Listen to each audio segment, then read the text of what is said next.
السلام علیکم ورحمۃ اللہ وبرکاتہ۔ آج ہم حروف تہجی میں پڑھیں گے فا کو۔ آغاز کرتے ہیں۔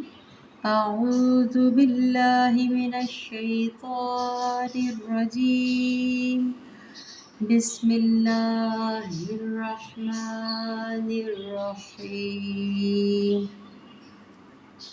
فا فا نہیں پڑھنا، الف مدہ کے ساتھ۔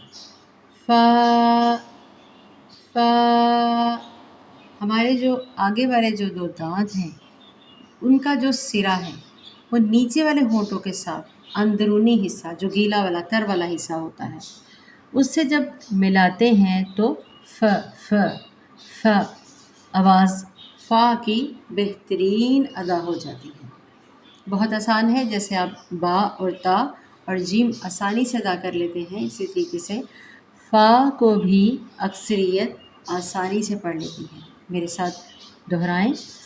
فا آخر میں آ کی آواز فا، کیونکہ الف کے ساتھ یہ مکمل ہو رہی ہے۔ فا فا فا فا کوئی مشکل چیز نہیں ہے، آپ 5 سے 7 مرتبہ دہرائیں، انشاءاللہ پریکٹس کرنے سے سب ٹھیک ہو جاتا ہے۔